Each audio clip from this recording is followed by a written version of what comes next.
भाभी मेरी खुद समझ में नहीं आ रहा है कि उसने ऐसा क्यों किया है। मैंने उसे बहुत समझाने की कोशिश की है, लेकिन वो नहीं मानी है। अरे तुम जबरदस्ती कर सकते थे उससे, बाप हो तुम उसके, हक है तुम्हारा उस पे। नहीं बेटा, शरीयत में लड़की की रजामंदी अहम है। बच्ची एक बार इनकार कर दे तो कोई उससे जबरदस्ती नहीं कर सकता। देखो बाबर, हमने अपनी और तुम्हारी हैसियत का फर्क बुला के तुम लोगों से रिश्ता किया था। अब तुम हमारे बेटे की बारात वापस लौटा रहे हो, ये सिला दे रहे हो तुम। नहीं नहीं मिर्जा भाई, बारात वापस नहीं जाएगी।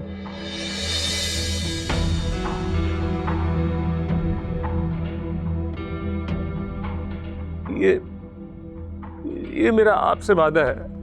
अच्छा, तुम्हारी बेटी ने तो मुंह फाड़ कर मेरे बेटे से निकाह करने से इनकार कर दिया, और तुम कह रहे हो बारात वापस नहीं जाएगी है?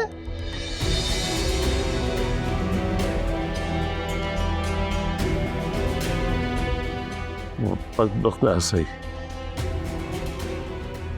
लेकिन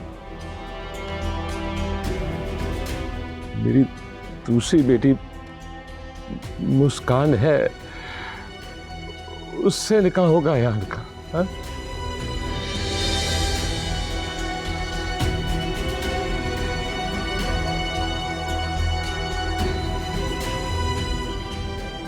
बाबर भाई, ये कैसे हो सकता है? मुस्कान की तो मंगनी हो गई है ना, उसकी सास बाहर मेहमानों के साथ बैठी है, उन्हें पता चलेगा तो बहुत हंगामा मचेगा। भाभी हम उन्हें समझा देंगे, दोस्त की फैमिली है, मान जाएंगे।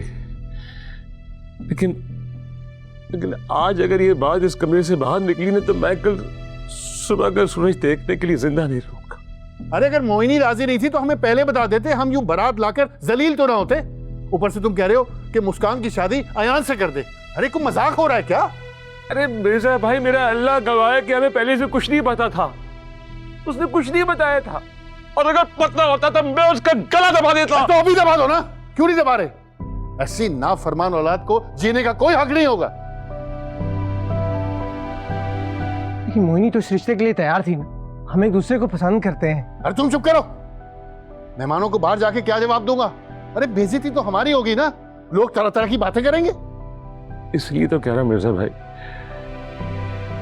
इन दोनों घरानों की इज्जत बचाने के लिए इसके सिवा कोई चारा नहीं है हमारे पास। ऐसा हरगिज नहीं होगा। मैं मुस्कान से क्यों शादी करूं जब मोहिनी मुझसे शादी करना चाहती है? आप मेरी मोहिनी से बात करवाएं, मैं उससे खुद पूछता हूँ। वो अच्छी खासी तैयार थी शादी के लिए, फिर ऐसा क्या हुआ? मैं उससे जानना चाहता हूँ, आप मेरी बात करवाएं उससे।